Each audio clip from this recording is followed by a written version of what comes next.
Hey there, deep divers. Are you ready to explore some mystical stuff? I am. Yeah, you guys have sent over a ton of articles and notes all about the rise of modern superstitions.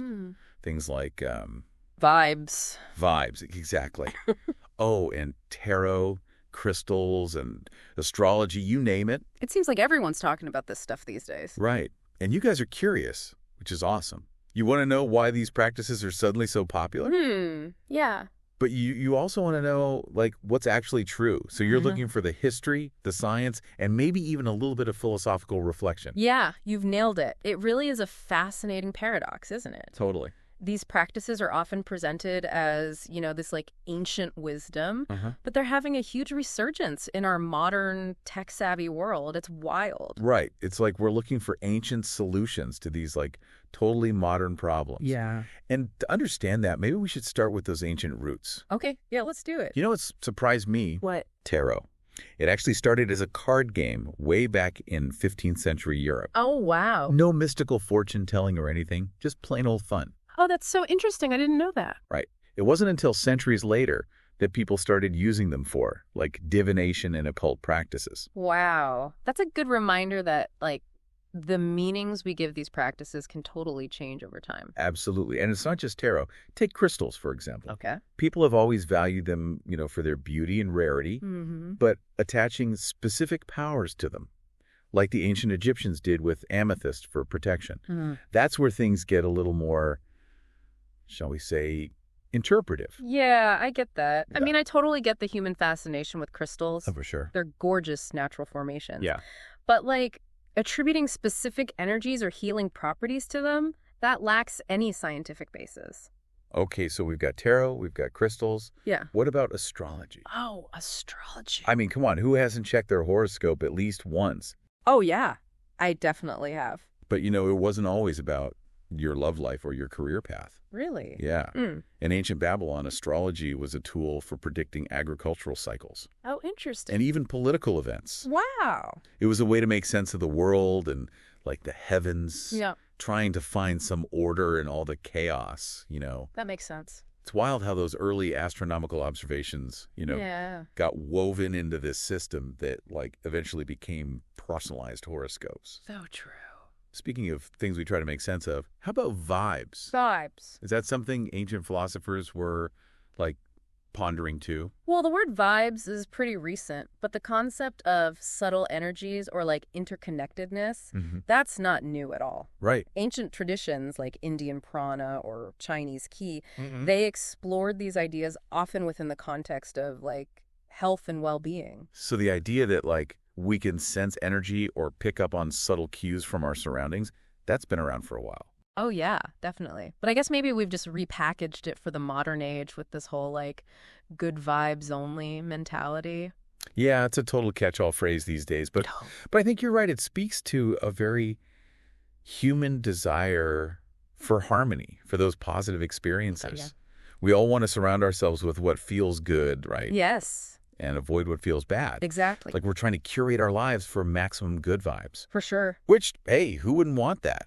But why are these practices with their ancient roots and modern makeovers so popular now? I mean, we're living in a world of technology and scientific advancement. Shouldn't we be past this? Right. It might seem counterintuitive, but maybe it's precisely because of the complexities of modern life that these practices are, like, resonating with people. We're bombarded with information, constantly facing uncertainty and longing for a sense of meaning and connection. It's a lot. So in a world that feels so chaotic, these practices maybe offer a sense of comfort, control even. Yeah, I think that's a big part of it. They provide frameworks for understanding ourselves and the world around us. They offer these rituals, symbols, and narratives that can feel empowering, even if, the underlying claims aren't scientifically valid. Right. They just feel good. Okay. But let's be honest, there's also a nostalgia factor at play here. This idea of tapping into ancient wisdom. Oh, yeah. Of connecting with something bigger than ourselves. I mean, it's appealing in a world that often feels disconnected. Yes. And superficial. You're totally right. There's this, like, romanticism associated with these practices that's hard to resist. It is. It's like stepping into this, like, world of mystery and hidden knowledge. A world where intuition and spirituality, hold sway. Totally. And let's not forget the aesthetics. Oh, yeah. Crystals are gorgeous, tarot cards are visually captivating, and astrology memes. Oh, my gosh. They're practically an art form. They are. It's no wonder they're all over Instagram. Social media has definitely played a role. Yeah, totally. Turning these practices into, trendy symbols of self-care and spirituality. It's interesting, right? For some people, they might even fill a void left by, fading traditional religion or just, a lack of community in general. Yeah. They offer a sense of belonging, a sense of, shared beliefs and practices. Just community? Right, exactly. It's like a new kind of spiritual community is forming, one that's, less about dogma and more about, personal exploration and connection. Yeah. But, I mean, what about the actual truth behind all of this? I was reading in one of the sources you sent that tarot readings, they rely heavily on something called psychological projection. Oh, yeah, that's right. It's not that the cards themselves, have this magical power to predict the future. Okay. But it's more like they're acting as a mirror. Oh, interesting. Reflecting back our own thoughts and feelings and, anxiety. So it's more about, self-discovery than fortune-telling. Exactly. Let's say you're worried about your career. And you draw, the Tower card. Okay. Which often represents, upheaval or change. Now, instead of predicting that you're, going to lose your job, right, the card might just be prompting you to, examine your own fears and anxieties. What changes do you need to make to feel more secure in your career? It's more like your subconscious speaking through the symbolism of the card. That is fascinating. So it's not the cards themselves, it's how our minds are interacting with them. Exactly. It's kind of like when we see shapes in the clouds, right? Yes. It's our own perception creating meaning. Exactly. Okay. But what about the whole crystal thing? I mean, some people really believe that crystals have these legit healing properties. I know. I love crystals. They're so pretty. They are. But to be honest, scientific studies haven't found evidence to support those claims.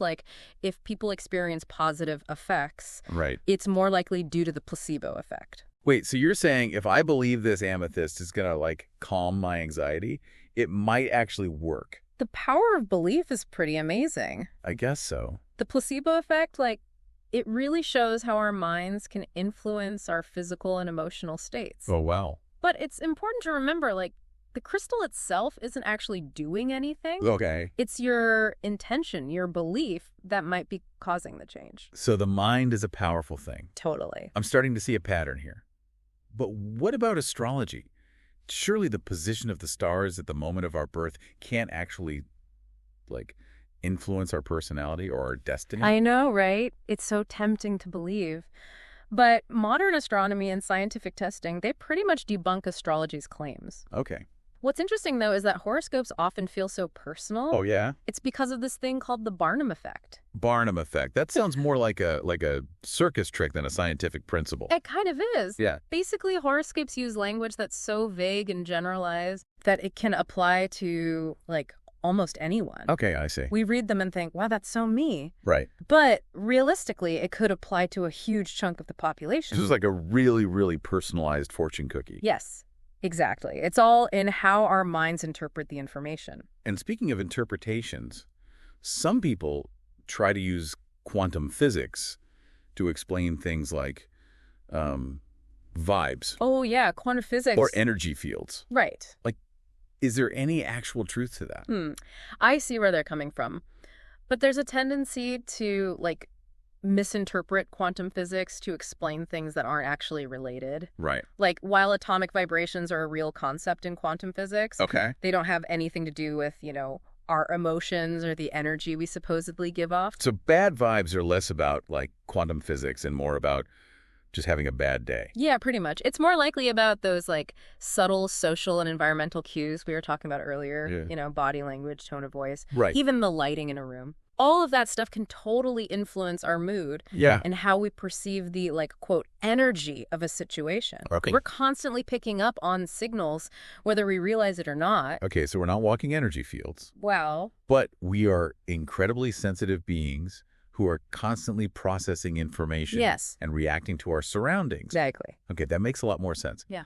But our exploration doesn't end with science, does it? No, it doesn't. There's another perspective in all this material you sent, something called non-duality. Yes. Now we're getting into, like, the realm of philosophy and spirituality. Right. Non-duality challenges the very idea of separation that underlies so many of these practices. Okay. It suggests that, at a fundamental level, we're all interconnected, like part of a unified whole. Okay. This is where I might need a little help. Okay. Can you break down non-duality in a way that even a non-philosopher can understand? Totally. Okay, imagine the ocean. The ocean, okay. On the surface, you see waves, right? You see ripples and currents, all seemingly separate and distinct. But beneath the surface, there's just this one vast body of water. Non-duality suggests that we, like those waves, might appear separate, but we're all part of the same, like, ocean of consciousness. So we're all connected, even if we don't always feel that way. Exactly. And this idea of interconnectedness, it has some pretty profound implications for how we view these practices. Like, if we're all fundamentally one, then looking outside ourselves for answers, whether it's through, like, tarot cards or crystals, might just be reinforcing this illusion of separation. So instead of, like, relying on external objects or systems for guidance, non-duality would suggest, like, looking inward. Yes. Recognizing the wisdom and power that's already within us. Exactly. You're getting it. It's about shifting our perspective, you know. Okay. Moving from a sense of lack and separation to, like, a recognition of our inherent wholeness and connection. That is a powerful shift in thinking. But how does this, like, apply to these specific practices? I mean, if I'm drawn to crystals or I like to, you know, do a tarot reading every now and then, does that mean I'm, like, missing the point of non-duality? Not necessarily. It's more about, like, understanding the potential pitfalls, you know, and recognizing that these practices, while they can be really intriguing, might not actually be addressing the root cause of our desires. It's like, what are you really searching for? Yeah. So it's about, like, using them consciously. Exactly. With an awareness of their limitations and the, like, deeper philosophical implications. Yeah. Be mindful. Okay.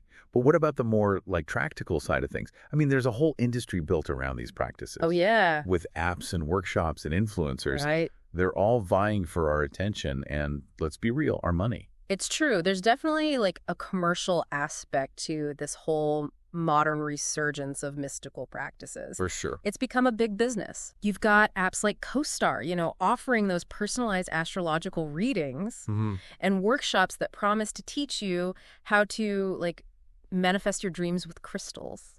It's like they're selling certainty and solutions, right? Like capitalizing on that very human desire to have control and happiness in a world that often just feels so unpredictable. Totally. We all want that, right? Oh, absolutely. Yeah. But is there a real cost to buying into all of this? I mean, beyond just the financial one. Yeah, that's a great point. I think there's a risk of becoming, like, reliant on these practices in a way that actually prevents us from, like, addressing the root causes of our challenges. So instead of, like, developing healthy coping mechanisms for anxiety, we're just carrying around a rose quartz and hoping for the best. That's one way to put it. Superstitions, they can offer a convenient scapegoat. Oh, yeah. Like a way to externalize our problems instead of taking ownership of our choices and behaviors. It's easier to blame Mercury retrograde for a bad day. Oh, for sure. Than to look at our own role in the situation. Exactly. And this avoidance of responsibility, it can extend beyond, like, just personal challenges. It can even lead to, like, a sense of powerlessness when it comes to these larger societal issues. So instead of taking action to address things like, you know, climate change or social injustice, we're just lighting candles and hoping the universe will, like, magically fix it for us. I mean, that's a bit of a dramatic example, but I see what you're saying. Okay, good. These practices, they can create a false sense of control, leading us to believe that these rituals or, you know, mystical forces can solve complex problems that really require, like, real world solutions. I see what you're saying. It's like we're placing our faith in magic instead of engaging with the messiness of reality. Yeah. And doing the hard work of creating change. That's a good way to put it. It's seductive, you know? It is. That illusion of control. But ultimately, I think it can be really disempowering. Right. It, like, robs us of our agency and prevents us from making meaningful contributions to our own lives and the world around us. This is getting a little heavy. Yeah, I know. But our sources, they do offer some hope, right? Of course they do. There are, healthier ways to cope with uncertainty and find meaning For sure. without relying on all these superstitions. Absolutely. Remember how we talked about the importance of critical thinking? Yeah. That's key here. Okay. Questioning the claims behind these practices, recognizing those cognitive biases like the placebo effect we talked about, and seeking out those evidence-based solutions. Those are crucial steps. So instead of just blindly following the latest trends or accepting things at face value, we need to be more, discerning. Yeah. Be a critical consumer of information, Okay, so do your research, check the sources, Yeah. consider different perspectives. It sounds like a lot of work, It can be, yeah. but I guess it's worth it if it, helps us avoid falling for misinformation Exactly. or getting caught up in, harmful beliefs. It's about protecting yourself and empowering yourself with knowledge. Okay, so critical thinking, evidence-based solutions, those are key. What else? Remember how we also discussed the power of, inner awareness? Practices like mindfulness and meditation? Yeah. They can be incredibly helpful. Right. They teach us to, observe our thoughts and emotions without judgment. Okay. To cultivate a sense of, presence and acceptance. It's like training our minds to be more grounded, Yeah. Less reactive to, the ups and downs of life. Exactly. And this inner stability, it can be so valuable when you're, navigating uncertainty. Right. Instead of seeking those external sources of control, Yeah. we're cultivating a sense of inner peace and resilience. That really resonates with me. It's about finding strength and wisdom within Yes. rather than relying on external objects or these, mystical forces. You got it. And remember, you're not alone in this. Oh, yeah. Connect with, like-minded individuals. Engage in meaningful activities. And contribute to something larger than yourself. So instead of isolating ourselves with our crystals and tarot cards, Right. we should be reaching out, building community, and taking action in the real world. Exactly. Remember, true empowerment. It comes not from, clinging to illusions, Right. but from embracing reality, Yeah. cultivating that critical thinking, and taking responsibility for our lives. Wow, this has been quite a deep dive. I know, right? We've covered so much ground, We have. from the history and appeal of modern superstitions to the science that kind of debunks them and the philosophy that offers a different perspective. Yeah, it's been a great discussion. I think our listeners are walking away with a lot to ponder. I hope so. It's been a pleasure exploring this topic with you. Me too. But before we wrap up, I have one final question for you. Okay, shoot. We've been talking about modern superstitions, but what other truths are we clinging to that might need a closer look? What unquestioned beliefs are holding us back Right. from living more fulfilling and empowered lives? That's a fantastic question. Thanks. And I think it's one we each need to contemplate individually, you know? It's so easy to get caught up in trends and popular beliefs. But true freedom, real empowerment, comes from questioning everything, seeking evidence, cultivating a discerning mind. So, deep divers, we leave you with that challenge. Yeah. Take a look at your own beliefs, your own practices, and ask yourself, are these serving me? Or am I clinging to them out of fear or habit? That's such a good question to ask yourself. Right. It's an ongoing process, this journey of self-discovery and growth, but it's a journey worth taking.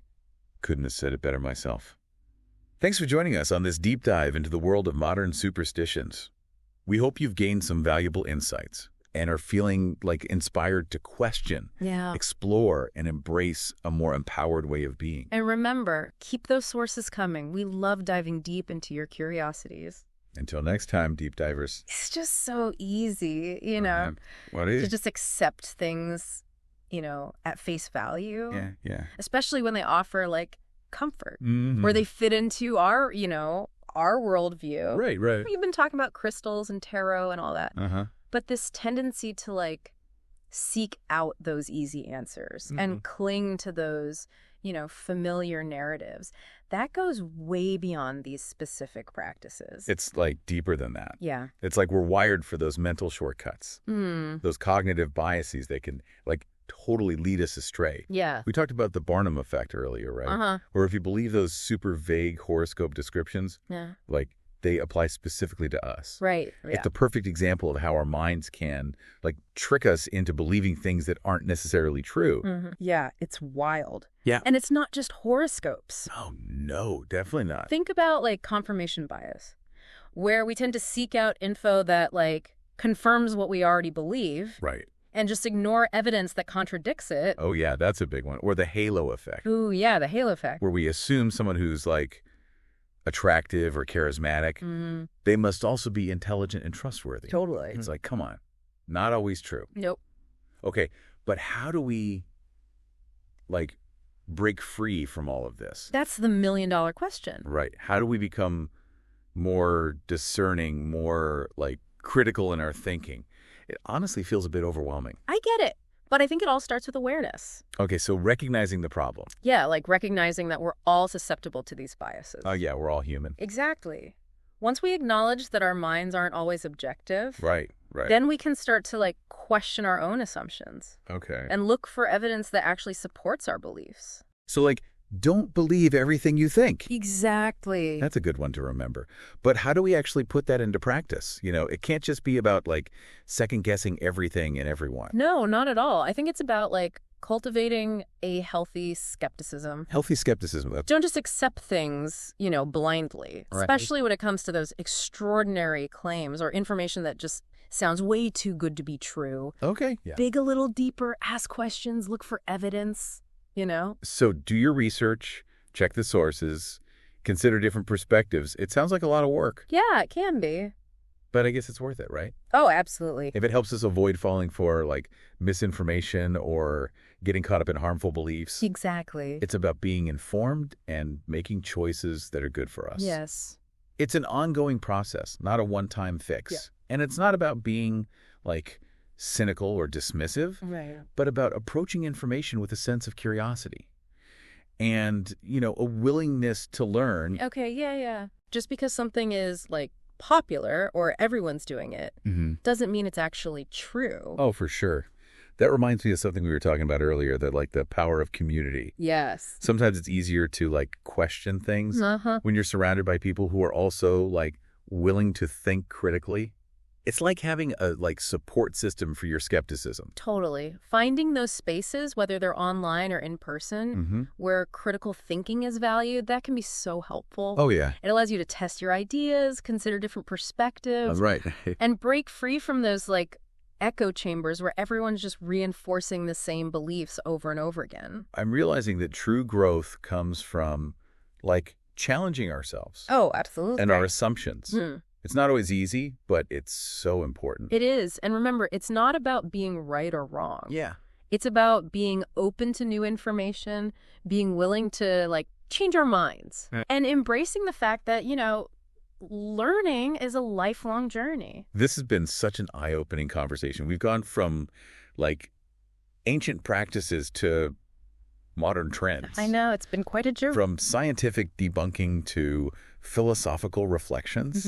And I feel like we've only just scratched the surface. Oh, for sure. It's a vast and fascinating topic. And I hope this, like, deep dive has, sparked some curiosity in our listeners. Yeah. To keep exploring these ideas. Me too.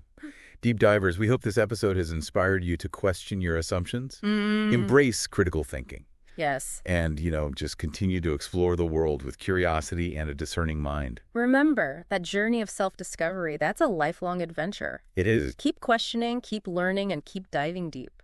Love it. That's a wrap, everyone. Thanks for joining us on the Deep Dive. Until next time, stay curious.